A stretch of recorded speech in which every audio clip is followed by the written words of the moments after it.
Hello my dear student, welcome in today's video session. आज की class में हम स्टार्ट करेंगे एक नया चैप्टर एंड क्लास 9th के लिए चैप्टर सेकंड रहेगा फिजिक्स का, that is force and laws of motion. और एनसीईआरटी की बुक में आप चैप्टर नंबर ये आपका 9 रहेगा।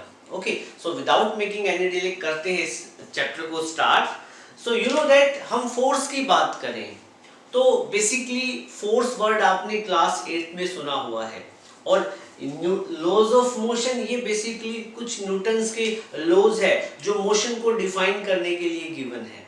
ओके, सो अब इस कंप्लीट चैप्टर में हम फोर्स एंड न्यूटन्स के लॉज, जो न्यूटन ने जो लॉज दिए हैं मोशन के, उन्हीं को हम डिटेल में डिस्कस करेंगे। Okay, so first of all हम बात करें फोर्स की, तो फोर्स क्या होता है। मेरा आपसे एक क्वेश्चन है, what do you mean by force. थोड़ा सा एक बार सोच के देखिएगा फोर्स क्या होता है। चाहे आपके माइंड में क्लास 8 की ही डेफिनेशन आ रही होगी, ठीक है। आप क्लास 8 आपके माइंड में कुछ ऐसी डेफिनेशन आ रही है ना, फोर्स इज ए पुश और पुल व्हिच चेंजेस और try to changes the position of object. कुछ ऐसी डेफिनेशन आपने पढ़ी है। बिल्कुल हम वैसी ही एक डेफिनेशन डिस्कस करेंगे, दैट इज फोर्स, और जिसको हम कैपिटल एफ से रिप्रेजेंट करेंगे। ओके, अब बेटा सबसे पहले हम एक सिचुएशन देखते हैं फोर्स को समझने से पहले। सपोज करो ये ग्राउंड है, यहां पे this is the surface of earth, और अर्थ के इस सरफेस पे एक ब्लॉक रखा हुआ है। यहां पे कोई ब्लॉक है, ठीक है। और इनिशियली, अब ये जो ब्लॉक है इनिशियली रेस्ट पे था, और फिर आप क्या करते हो, इनिशियली ये ब्लॉक रेस्ट पे था, तो व्हाट डज इट मीन, इस ब्लॉक का वेलोसिटी कितना था, डेफिनेटली 0 रहेगा। ब्लॉक का वेलोसिटी कितना है, 0। ब्लॉक रेस्ट पे है, और आपने क्या किया बेटा, इस ब्लॉक पे कुछ फोर्स अप्लाई की। कितनी फोर्स अप्लाई की, कुछ फोर्स अप्लाई की होगी। सपोज करो आपने F फोर्स अप्लाई की है, और इस F फोर्स का जो मैग्नीट्यूड है वो है 10 न्यूटन। आपने किसी ब्लॉक पे 10 न्यूटन का फोर्स लगाया, और 10 न्यूटन का फोर्स लगाने के बाद भी वो ब्लॉक रेस्ट पे है। तो ये एक ऐसी सिचुएशन है, आपके सामने एक भारी भरकम कोई डिब्बा पड़ा है, और उस डिब्बे डिब्बे बहुत भारी है, ठीक है। आप क्या कर रहे हो, उस पे धक्का लगाते हो आगे की तरफ, बट आपके अंदर इतना जोर नहीं है, इतनी ताकत नहीं है, या आप इतना फोर्स एक्सर्ट नहीं कर पा रहे हो कि वो ब्लॉक आगे मूव करे, जो भारी भरकम जो डिब्बा है, ठीक है। तो ये सिचुएशन ऐसी है, ये m मास का ब्लॉक है, आप इस पे फोर्स लगा रहे हो, ठीक है। और सपोज करो 10 न्यूटन की फोर्स लगा रहे हो, और फोर्स लगाने से ये ऑब्जेक्ट स्टिल रेस्ट पे है, पहले भी रेस्ट पे था और फोर्स लगाने के बाद भी रेस्ट पे है, ठीक है। तो इस केस में ये सिचुएशन आप देखो। फिर अगली सिचुएशन और है मेरे पास एक और, हम एक रिलेटिव सिचुएशन कंपेयर करेंगे। दूसरी सिचुएशन में क्या है, यही सेम ब्लॉक है जिसका मास m है, ठीक है। इनिशियली ये ब्लॉक रेस्ट पे है, फिर आपने क्या किया, इस ब्लॉक पे कुछ फोर्स एक्सर्ट किया। सपोज करो इस ब्लॉक पे आपने फोर्स एक्सर्ट किया 1000 न्यूटन। कितना एक्सर्ट किया फोर्स, 1000 न्यूटन। तो अब क्या होगा, अब आपने इतनी ज्यादा फोर्स लगा दी है कि ये ब्लॉक मूव करेगा। सपोज करो बाय डिफॉल्ट मैं कह रहा हूं, इतनी फोर्स लगाने से ये ब्लॉक मूव करना स्टार्ट कर देगा। तो व्हाट डज इट मीन, इसका वेलोसिटी अब 0 नहीं रहेगा, ये ब्लॉक किस में आ जाएगा, इन मोशन, ठीक है। तो देखो यहाँ पे दोनों सिचुएशन में हमें कंपेयर क्या करना है, हमने एक जगह देखो, दोनों जगह स्टार्टिंग में ब्लॉक रेस्ट पे था, यहाँ पे हम फोर्स लगा रहे हैं, ब्लॉक मूव नहीं कर रहा। यहाँ पे हम ब्लॉक पे फोर्स लगा रहे हैं, और फोर्स लगाने से ब्लॉक मूव कर रहा है, ठीक है। तो अब आप यहाँ से क्या समझे कि हम किसी ऑब्जेक्ट पे फोर्स लगाएंगे तो हो सकता है वो अपनी पोजीशन चेंज ना करे, ठीक है। और ये भी हो सकता है कि हम किसी ब्लॉक पे फोर्स लगाएं तो उससे क्या है, किसी ब्लॉक पे फोर्स लगा रहे हैं और उस ब्लॉक पे हमने एक सफिशिएंट अमाउंट का फोर्स लगा दिया जिससे क्या वो ब्लॉक आगे मूव करना स्टार्ट कर दे। You are getting my point. तो फोर्स से कोई जरूरी नहीं है कि हर बार ऑब्जेक्ट मोशन में आ जाएगा, नहीं। अब इस वाले केस में ये वाली फोर्स इस ऑब्जेक्ट की पोजीशन को चेंज करने की कोशिश कर रही है, बट यहां पे इस फोर्स ने 1000 न्यूटन की फोर्स ने इस ब्लॉक की पोजीशन को चेंज ही कर दिया। तो फोर्स तो दोनों काम करता है। आप किसी भी चीज पे फोर्स लगाओगे, अब पहले वाली सिचुएशन में आपने फोर्स लगाई तो ये वाला फोर्स इसकी पोजीशन को चेंज करने की कोशिश कर रहा था। तो यहां पे क्या लिखोगे, this force was trying to change position of object, object या ब्लॉक, ऑब्जेक्ट कह दो या ब्लॉक, ठीक है। और इस वाले केस में क्या है, ये जो फोर्स है 1000 न्यूटन की, this force is changing position of object. मतलब ये जो फोर्स है ये ऑब्जेक्ट की पोजीशन को चेंज कर रही है, ठीक है। और हम देखते हैं, सपोज करो मेरे पास एक और सिचुएशन है, ये ग्राउंड है और ग्राउंड पे मैंने एक फुटबॉल रखा हुआ है। क्या रखा हुआ है, फुटबॉल, ठीक है, फुटबॉल, ठीक है। और फुटबॉल में अच्छी खासी एयर फिल है, ठीक है। अब फुटबॉल की शेप क्या होती है, स्फेरिकल होती है, ठीक है। अब इनिशियली तो शेप इसकी ऐसे थी, ठीक है। फिर आपने क्या किया, ये जो फुटबॉल है इसमें एयर है, ठीक है। आपने इस फुटबॉल पे ऐसे फोर्स लगा दी, क्या लगा दी, फोर्स लगा दी। मतलब फुटबॉल को आपने दोनों हाथों के बीच में रखे ऐसे कंप्रेस कर दिया, फुटबॉल को स्क्वीज कर दिया, ठीक है। तो कंप्रेस लिखना ज्यादा बेटर रहेगा। मतलब इस केस में फिर फुटबॉल की शेप चेंज हो जाएगी ना, फुटबॉल की शेप कुछ ऐसे हो जाएगी, पिचक जाएगा फुटबॉल, ठीक है। अब मैं उस कंडीशन की बात कर रहा हूँ जो फुटबॉल में ज्यादा हवा नहीं भर रखी है। अब बहुत ज्यादा भर दोगे तो उसकी पोजीशन चेंज करनी मुश्किल हो जाएगी ना, ठीक है। तो बट चेंज तब भी कर सकते हैं, ऐसा कुछ नहीं है। तो उसके लिए हमें लार्ज फोर्स लगानी पड़ेगी। तो एक फुटबॉल है, इसमें नॉमिनल सी एयर है, फिर आपने इसको प्रेस किया। प्रेस करने का मतलब आपने इस पे फोर्स लगाई, किस पे, इस फुटबॉल पे फोर्स लगाई। तो फोर्स लगाने से हमने देखा कि नाउ जो फुटबॉल की शेप है वो स्फेरिकल नहीं रही, फुटबॉल की शेप एक इरेगुलर शेप हो गई है, एक रिजिड बॉडी की शेप हो गई है। You are getting my point. तो फोर्स और क्या कर सकती है, फोर्स क्या कर सकती है, फोर्स यहां पे जो हम फोर्स लगा रहे हैं, सपोज करो ये दोनों फोर्स 5 न्यूटन की थी, ठीक है। तो यहां पे क्या लिखोगे, this force is changing shape of object, ठीक है। ये जो फुटबॉल है ये आपका ऑब्जेक्ट क्या था, फुटबॉल था। मतलब फोर्स ऑब्जेक्ट की शेप को भी चेंज कर सकता है, ठीक है। शेप कह दो या यूं कह दो, साइज, पहले साइज बड़ा था बाद में छोटा हो गया। तो फुटबॉल क्या, ये जो फोर्स है ये शेप भी चेंज कर सकती है और साइज भी चेंज कर सकती है, दोनों ही चेंज हो गए, शेप और size. You are getting my point. अब हम बात करें, हाँ, और क्या क्या कर सकती है फोर्स, ठीक है। फोर्स बहुत काम कर सकती है बेटा, हम आप और मैं से बहुत ज्यादा कर सकती है काम, ठीक है। ओके, ये अब सपोज करो ये सरफेस ऑफ अर्थ है, ठीक है, और यहाँ पे एक ब्लॉक है, ठीक है, और ये ब्लॉक है m मास का, ठीक है। और जब हमने इनिशियली इस ब्लॉक को देखा तो ये ब्लॉक मूव कर रहा था, ये ब्लॉक क्या कर रहा था, मूव कर रहा था। इसकी वेलोसिटी कितनी थी, 5 मीटर पर सेकेंड। एक ब्लॉक है, कोई भी, ये ब्लॉक एक कार भी हो सकता है, आप भी एक ब्लॉक हो सकते हो, मैं भी एक ब्लॉक हो सकता हूँ। सपोज करो आप भी एक ब्लॉक हो, मैंने ब्लॉक बनूंगा, ठीक है। ओके, सो उस केस में मान लो कि आप कोई भी एक स्टूडेंट है, ठीक है, उसका मास है सपोज करो 7 kg, तो वेट 70 हो जाएगा, ये बाद में बताऊंगा ग्रेविटेशन वाले चैप्टर में। अलग कहानी है ये। तो एक स्टूडेंट है, उसका मास 7 kg या वेट कितना है 70 kg है, ठीक है, और वो इस डायरेक्शन में मूव कर रहा है। आप मोबाइल की स्क्रीन पे देखोगे तो लेफ्ट टू राइट डायरेक्शन में मूव कर रहा है, ओके। और उसकी स्पीड कितनी थी 5 मीटर पर सेकेंड की, ठीक है। इतनी देर में पीछे से उसका एक फ्रेंड आता है और पीछे से आके उसको पुश करता है, धक्का देता है, तो स्पीड उसकी पहले से बढ़ जाएगी या नहीं बढ़ जाएगी? बढ़ जाएगी।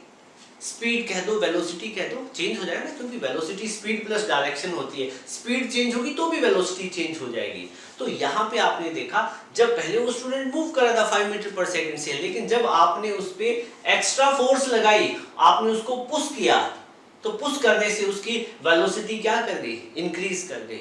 और सामने से उसको धक्का देते तो उसकी वेलोसिटी डिक्रीज कर जाती। तो इसका मतलब क्या है, जब हम किसी भी बॉडी पे फोर्स लगाएंगे तो उसकी स्पीड या वेलोसिटी चेंज हो जाएगी, ठीक है।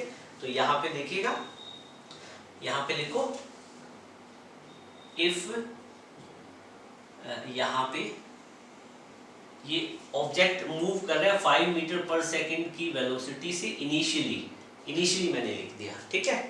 और फिर आपने इस ब्लॉक पे क्या लगा दिया? एक फोर्स लगा दिया, ठीक है, इन दिस डायरेक्शन। इसी डायरेक्शन में ब्लॉक मूव कर रहा था, तो यहाँ पे क्या करेगी? This force will change, this force will change speed और वेलोसिटी ऑफ ऑब्जेक्ट। चेंज नहीं, चेंज कर रही है।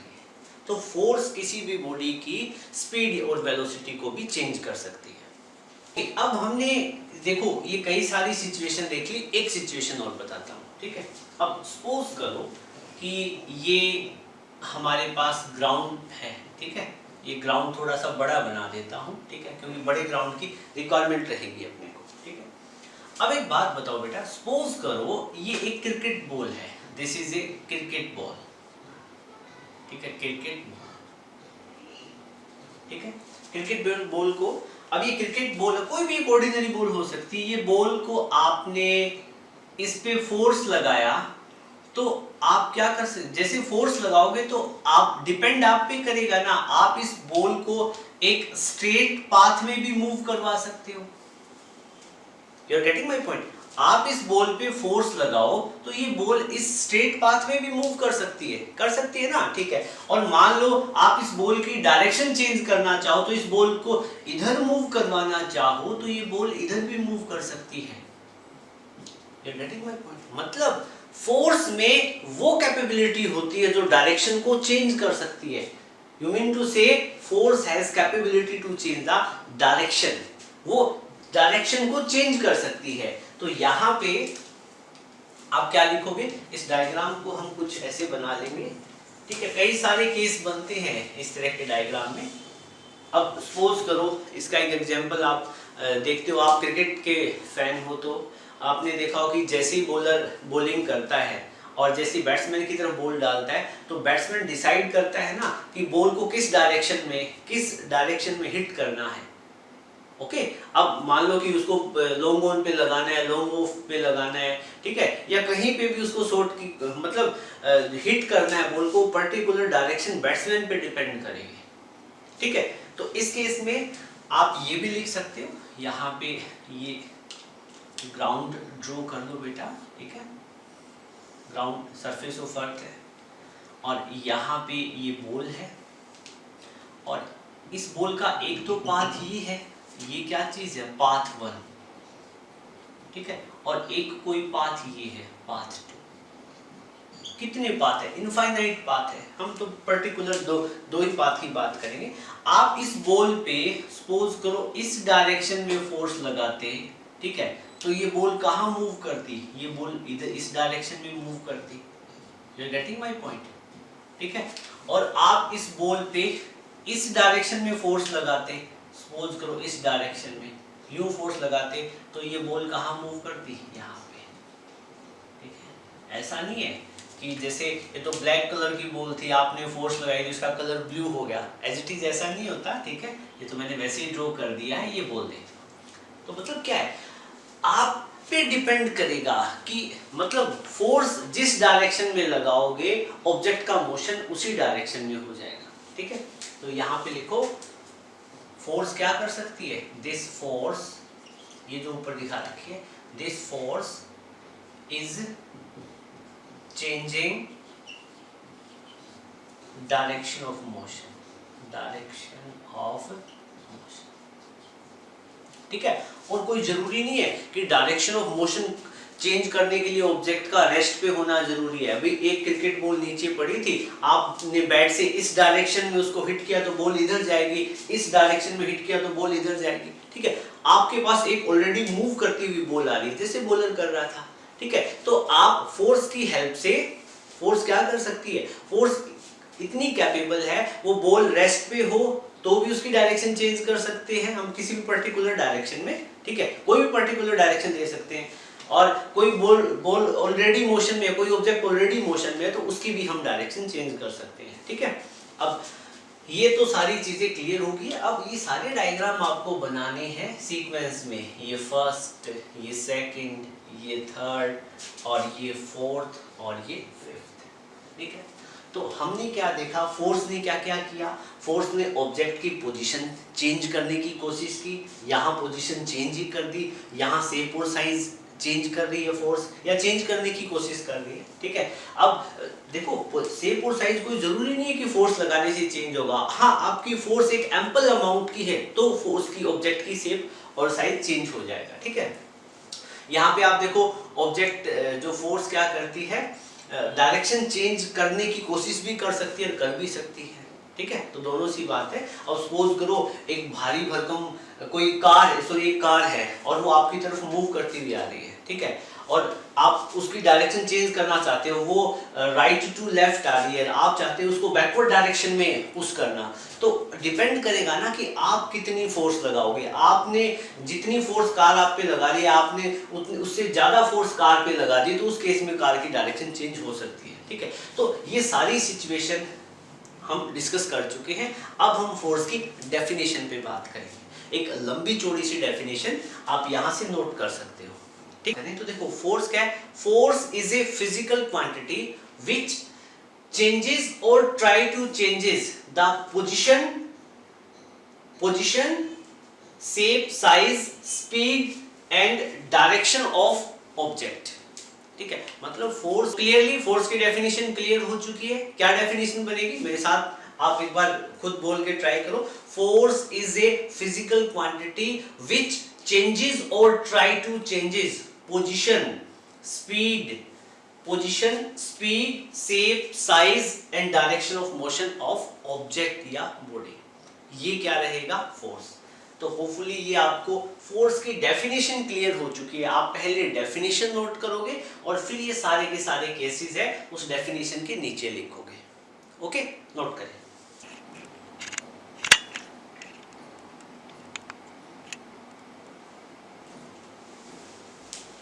अब हम फोर्स के अबाउट कुछ और चीजें सीखेंगे। ठीक है, तो देखो फोर्स को रिप्रेजेंट करने के लिए सिंबल क्या होता है, एफ। डेफिनेशन आपने नोट कर ली, फोर्स की डेफिनेशन। ओके, फिर हम बात करें representation of force. Representation of force,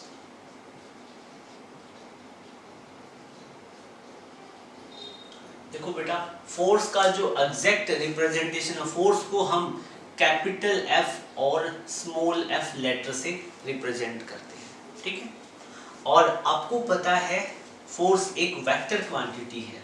ठीक है, नेचर कैसी फिजिकल क्वांटिटी है, it is a vector quantity. क्यों, क्योंकि फोर्स की एक डायरेक्शन होती है ना, डायरेक्शन होती है ना, क्योंकि आप जिस डायरेक्शन में फोर्स लगाओगे ऑब्जेक्ट उसी डायरेक्शन में चलेगा। You are getting my point. तो फोर्स एक वेक्टर क्वांटिटी होता है और वेक्टर क्वांटिटी के ऊपर हम एक वेक्टर का सिंबल एरो लगा देते हैं, बस ये रिप्रेजेंट करेगा वेक्टर क्वांटिटी को। ठीक है, फिर जैसे सपोज करो कि हमें लिखेंगे कैसे, जैसे कई बार न्यूमेरिकल वगैरह करोगे तो आपको बोला जाएगा किसी एक बॉडी पे आप फोर्स लगा रहे हो 20 न्यूटन, ड्यू ईस्ट, डायरेक्शन बतानी पड़ेगी। ठीक है, अब सपोज करो आपने किसी ऑब्जेक्ट पे फोर्स लगाया F और वो फोर्स कितना है 20 न्यूटन। बेटा ये जो 20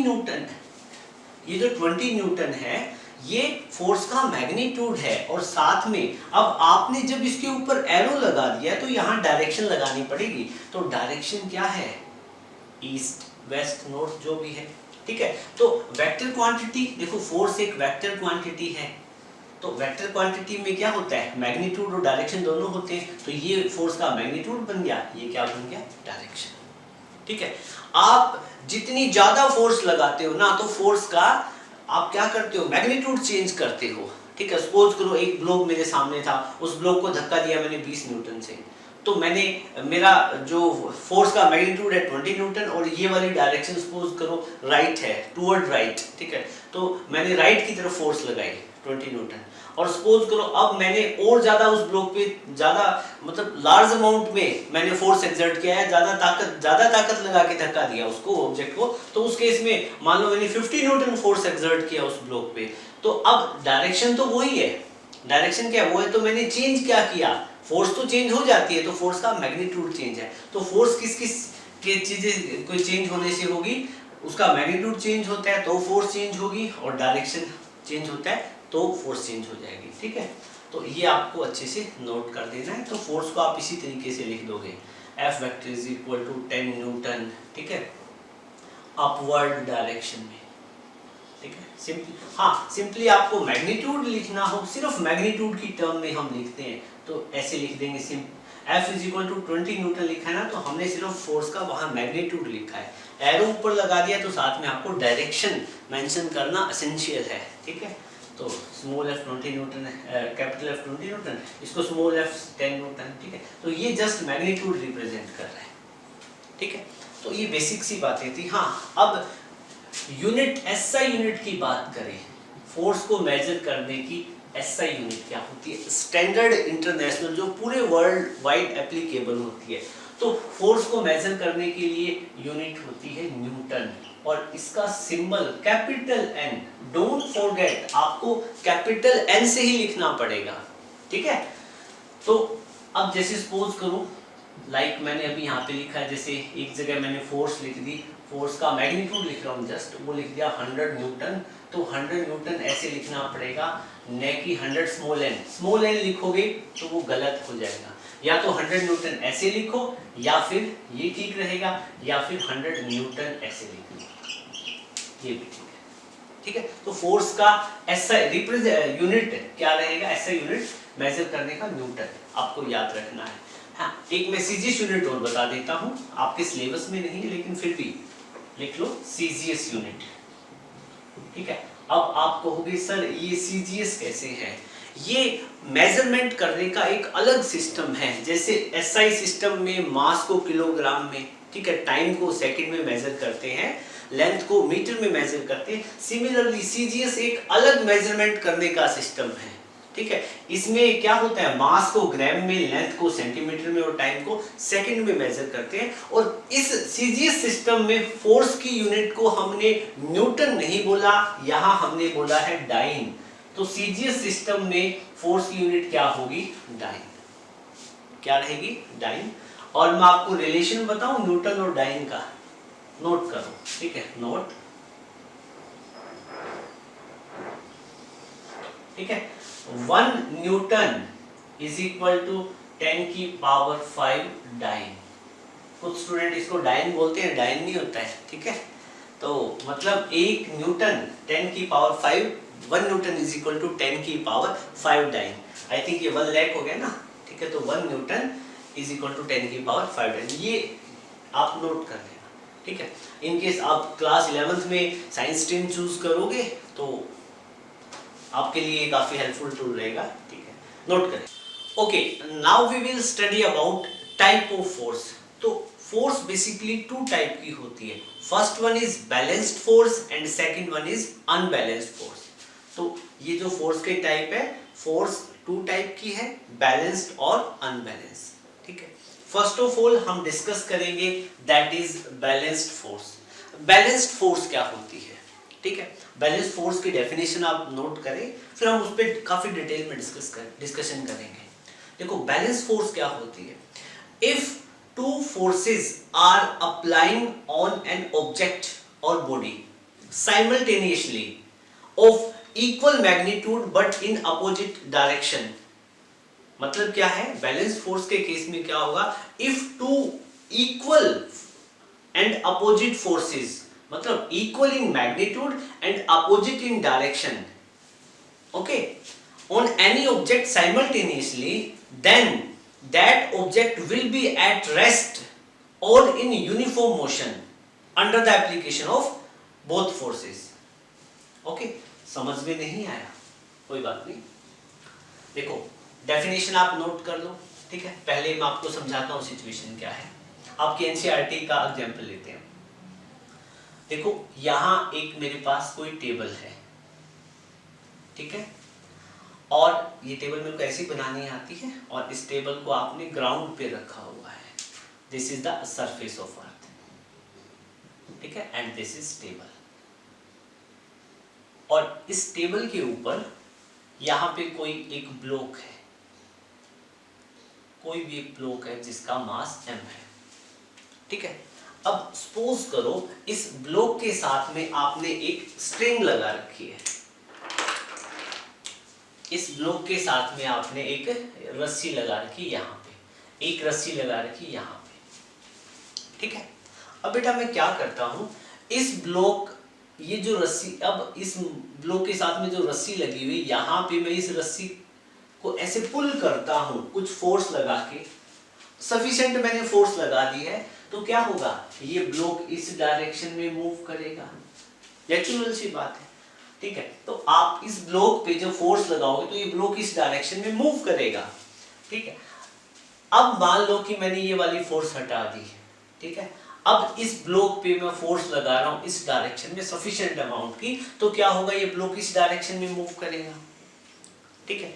बट अब बैलेंस फोर्स के केस में क्या है, ये जो ब्लॉक है इस पे 2 रोप है, और दोनों रोप पे हम फोर्स लगा रहे हैं, ठीक है, और इक्वल मैग्नीट्यूड की ये फोर्स भी 10 न्यूटन की है, और ये वाली फोर्स भी 10 न्यूटन की है। मतलब इस ब्लॉक को मैं 10 न्यूटन की फोर्स से इधर खींच रहा हूँ, 10 न्यूटन की फोर्स से इधर खींच रहा हूँ, तो उस केस में क्या ये ब्लॉक मूव करेगा, नहीं करेगा, बिकॉज आपने इस ब्लॉक पे 2 इक्वल मैग्नीट्यूड की फोर्स लगाई है इन अपोजिट डायरेक्शन, दोनों अपोजिट डायरेक्शन में। तो इस केस में ये ब्लॉक इस पे रहेगा at rest, this block will be at rest.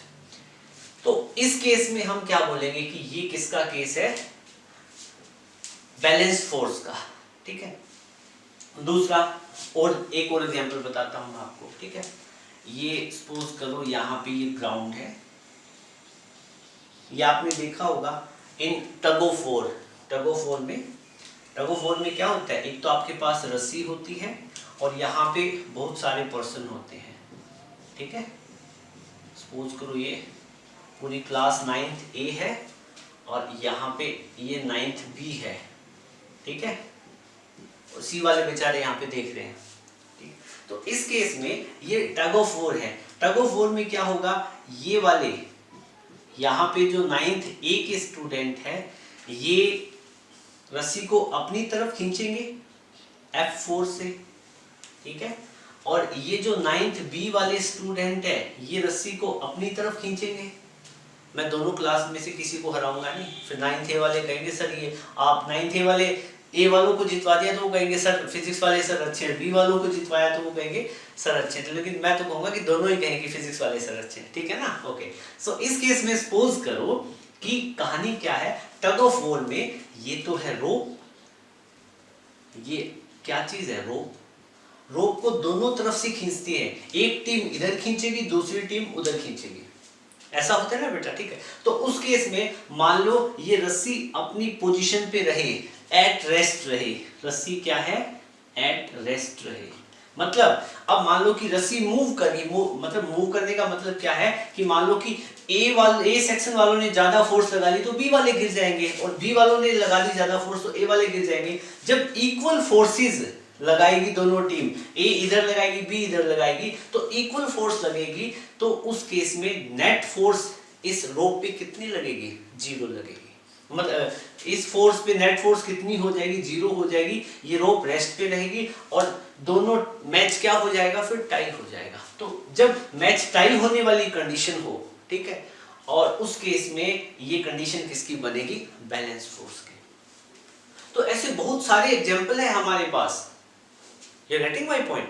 तो ये तो था बैलेंस्ड फोर्स। हाँ, बैलेंस फोर्स की जो डेफिनेशन है उसमें मैंने आपको क्या बोला था, if two forces of equal magnitude and opposite in direction acting on an object simultaneously, then object will be in the state of rest or in uniform motion। ये जो यूनिफॉर्म मोशन वाला पॉइंट है, जब मैं आपको Newton का second law करवाऊंगा तब काफी डिटेल में समझाऊंगा। अब ये मानिएगा कि देखो कई बार नहीं, ऐसी सिचुएशन भी होती है कि आप किसी बॉडी पे मतलब नेट फोर्स कितनी लग रही है, मतलब कोई भी बॉडी है वो यूनिफॉर्म मोशन में है, एक कांस्टेंट वेलोसिटी से मूव कर रही है, ठीक है, बट उस केस में भी नेट फोर्स कितनी हो जाएगी, 0 हो जाएगी, ठीक है। इस पॉइंट को हम न्यूटन सेकंड लॉ में डिस्कस करेंगे डिटेल में, मैं आपको सब बताऊंगा कि ऐसा क्यों होता है। You are getting my point? Okay, so अभी आप ये दोनों के दोनों एग्जांपल बैलेंस फोर्स का केस नोट कर लें, ठीक है। Definition, okay, now we will study about unbalanced force. This is the second type of force, force का सेकंड टाइप है। अनबैलेंस फोर्स नाम से ही पता चल रहा है, जब फोर्सेस बैलेंस ना हो तो वो क्या हो जाएगी, unbalance force. You are getting my point? तो अनबैलेंस फोर्स की डेफिनेशन लिखो, if two forces of unequal magnitude, if two forces of unequal magnitude acting in opposite direction, then object will move in the direction of larger force. Object क्या है, larger force की direction में move करेगा और इसको हम नाम देंगे अनबैलेंस फोर्स का। This will be unbalance force. You are getting my point? ठीक है। अब यहाँ पे हम सिचुएशन को समझाने के लिए मैं यहाँ पे एक टेबल ड्रॉ कर देता हूँ। ये टेबल है, ये ग्राउंड का सरफेस है, this is the surface of earth, ठीक है। ये तो ग्राउंड है और ये आपने यहाँ पे टेबल ड्रॉ कर दी है और इस टेबल के ऊपर आपने एक ब्लॉक रखा हुआ, ये जो ब्लॉक है इसका मास m है।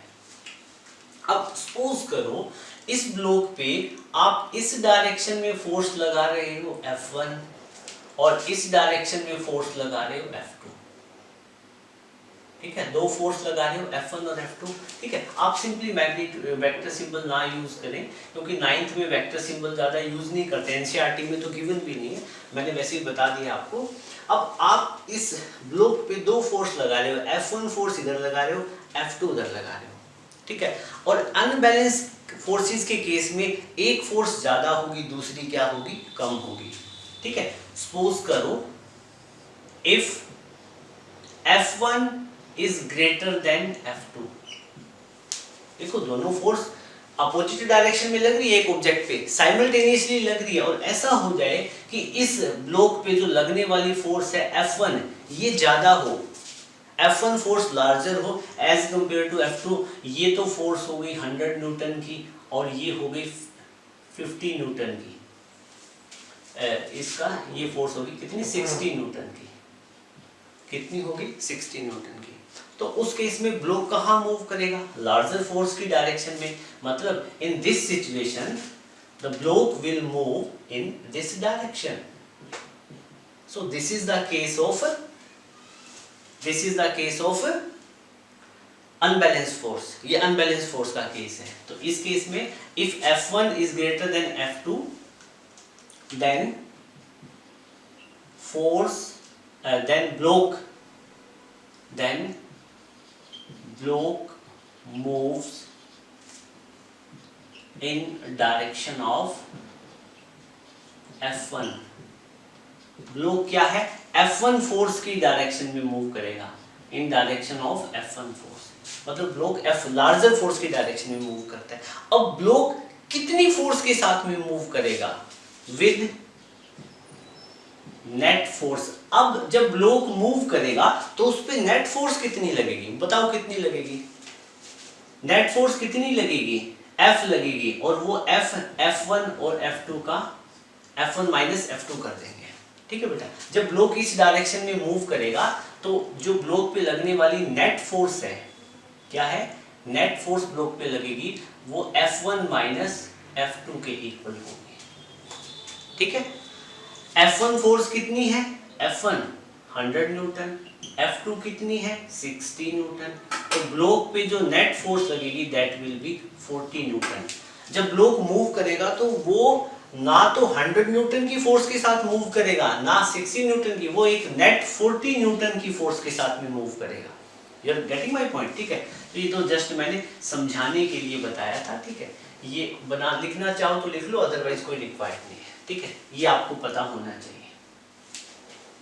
ठीक, अब नेक्स्ट सिचुएशन क्या है, इसी टेबल वाली सिचुएशन को लेते हैं। हमारे पास ग्राउंड है, टेबल है, टेबल के ऊपर ब्लॉक है। आप समझ गए होंगे ना मैं क्या करने जा रहा हूँ। और इस ब्लॉक पे F1 फोर्स इधर लग रही है, F2 फोर्स इस डायरेक्शन में लग रही है। ठीक, अब सिचुएशन ऐसी हो जाए, सिचुएशन कुछ चेंज हो जाए, if F2 become greater than F1, F2 force F1 से ज्यादा हो जाए, मतलब यहां तो फोर्स लगे कितना 100 न्यूटन, ठीक है, और यहां पे लगे 40 न्यूटन।